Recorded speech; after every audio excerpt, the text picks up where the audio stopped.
The last thing I'm gonna bring up, because I think ever since Melina was on the whatever podcast and everyone's been talking about that clip that went viral. Mm-hmm. What do you think about the fact that this guy's claiming it's all out of context?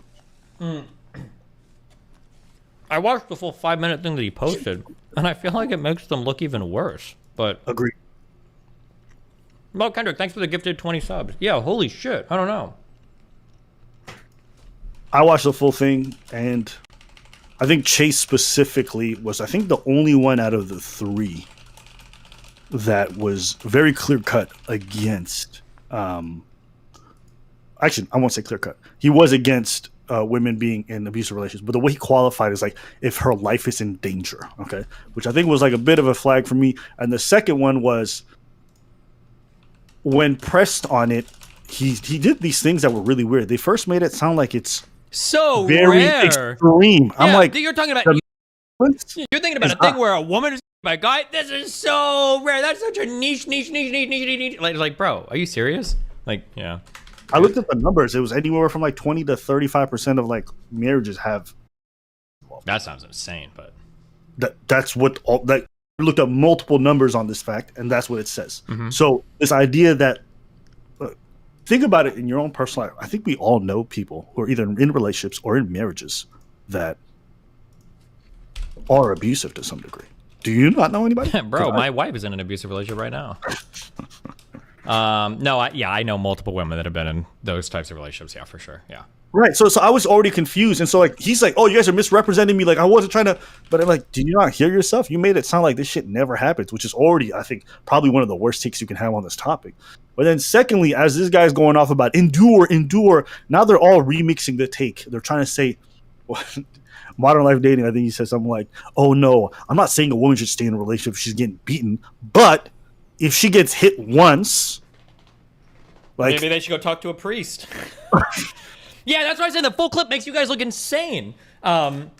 Yeah, and then it's kind of funny too because something that's happened to them. August pointed this out. Something that I'm very careful of when I'm on shows with other people that I know I'm not going to line up with 100%. I'm very careful to separate my opinions. If you watch me debate Rolo and Michael with Sneeko, when Sneeko started getting on that insane tradcon shit, I was very careful to separate so people don't think those opinions are mine. When Aaron was going off or Pixie was going too much, I was like, oh, these are not my opinions. I was very careful of it. Notice how all of them are kind of too scared to call each other out. So part of them stumbling over themselves was all of them were running with the accumulated baggage of every other person's argument, and none of them took the time to actually differentiate themselves or separate themselves out. Like that John Doyle guy would just say like random crazy shit, like crucify women that are cheating. Like, yeah, they should be blah blah blah, and like nobody was actually taking time to like, well, no, hold on. Just to be clear, I don't agree with John or Emil, whatever here. I don't agree with these guys. Like they were all just kind of rolling with each other's arguments and getting totally lost, like tangled up spaghetti. Yeah, it was insane. Yeah.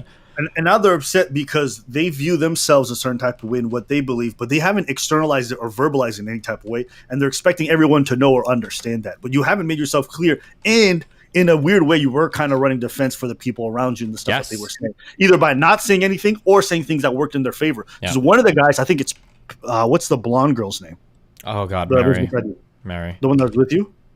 The one that Pixie, sorry, Andreas. Yeah, her. I think she said something along the lines of like, being in an abusive household, it's just statistically, it's a very bad outcomes. And the kill him guy, the one who went divorce is not a real thing. Yeah, him.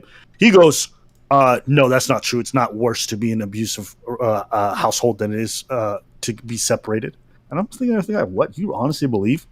That it's better for children to be in a household where the parents beat each other than like a single parent household? And he was like, yeah, for sure.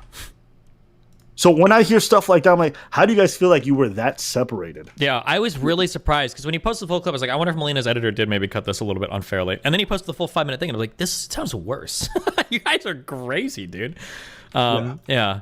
And then there was I asked the guys, and I was surprised he didn't know the like trap I was setting because it's barely even a trap. Because I asked him afterwards, I was like, okay, you guys are saying this is a ridiculous hypothetical about like abusive relationships. How do you feel about like third trimester abortion? And like immediately it was like, oh no, that's the worst thing in the world. It's so horrible. And I was like, okay, well this is also a thing that is like incredibly rare, but it seems like you have a very strong emotional response to this. Why can't you just give us an emotional response or like a hypothetical response to an abusive relationship without having to qualify 50 million times how unbelievably and unfathomably rare this is? Like, yeah, I don't know. More than just saying it's rare and unfathomable, he also said, I don't know what I would say prescriptively. I don't know I don't know what I would say. I wouldn't know what I would say. And then Melina asked, like, well, what if they're cheating? Divorce. Yeah. The cheating. Divorce. I was like, how are you so quick for divorce? You wouldn't think that some people should work it out? I would argue that cheating is a situation where I think people have more odds of working it out than someone getting their ass beat. Are you crazy? Yeah.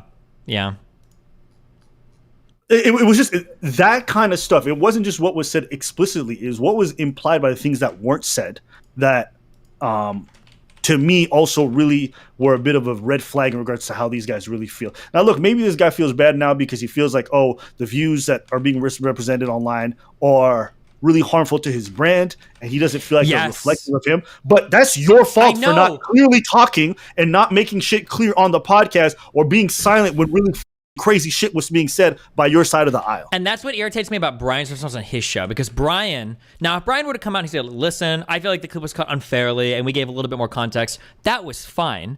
But Brian emphatically came out and he was like, I just want you guys to know, I want to be clear, if you're in any type of abusive relationship, you should leave immediately. Mental, physical, emotional, any type of abuse, you should leave. And that's and I was like, bro, where the was this at like 1 week ago? What? That's not your opinion. Like, why are you pretending now like that was what you were trying to say the whole time? Like, are you serious? Yeah, that was cringe. I thought. I was like, okay, dude.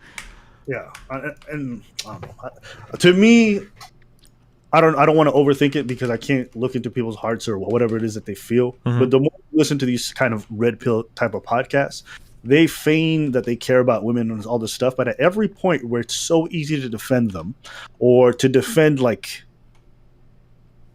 them on things that are quite extreme, they seem to fail so miserably hard. It's like, like we're just talking about someone escaping abuse, and you can't even vocally say, "I'm not with that." Yeah, it's got to be qualified like a million times. Like that makes you look so bad. Yeah. Or you just don't say anything on your podcast while that's being said in front of you. Like if a woman would have come on here and saying abusing men is fantastic or whatever, how quickly do you think these guys would have spoken up and said some shit about it? Yeah, like when I asked the abortion question, it would have been instant. If some woman was like, you know what, I think it's actually fair to divorce men and take their shit because men ain't shit. Like everyone in that podcast would be screeching at the top, like, you can't, women are evil, blah, blah, blah, blah, blah. But yeah, for the abusive relationships, like we need to talk to the priests, okay? The father's gonna help us, but it's like, bro, yeah. That little blonde girl, the one who looks like she got deer headlights on all the time, the bug-eyed girl, what's her name? God, she's one. Never mind. Yes, I know who you're talking about. Mary.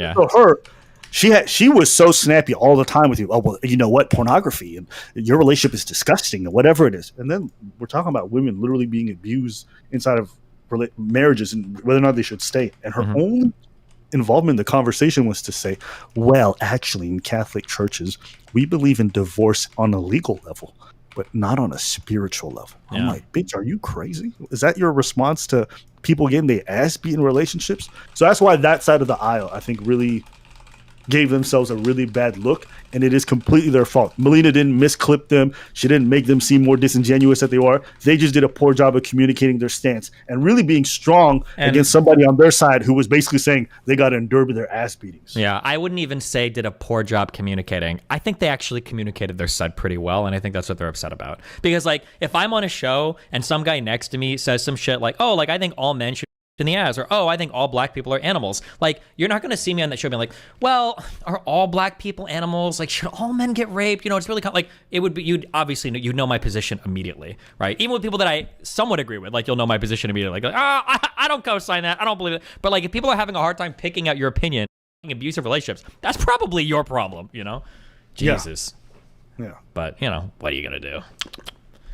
They're going to bring you back on that podcast because y'all brought them 1 million views. Hell yeah. That was our highest viewed live episode. Misrepresented them and clipped the shit out of them.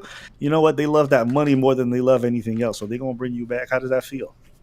I'll be back. I like to fight. It's fun for me. My appearances on these shows, I think, are good for me. So, yeah. Yeah. Do you like bringing Mel on these shows? Because she been showing out. That was probably the strongest moment of the whole show. Yeah, I think so. I think she does a pretty good job. The only thing that she's untested on now that's a little bit scary is, like, despite the people on that show having kind of crazy opinions, they were all pretty polite. The Chase guy, dating, Modern Life to MLD, that guy was pretty polite. Even John Doyle was very polite. I don't know how well she would do in an environment where people are trying to, like, railroad her or, like, steamroad her. Steamroad? Some saying there. But, like, steamroller, yeah. Because like if she's getting like screamed down and she's having trouble like keeping up, I don't know how she would deal in that environment. But otherwise, yeah, I think she's like pretty good conversation, everything. Yeah. Okay. Well, good, man. Listen, it was a good run of podcasts y'all did, so good job. And yeah, I'll let you get back to it. I appreciate that, Destiny. All right, bye. Remember to hit that like and subscribe, and don't forget the notification bell so that my videos show up right in your feed.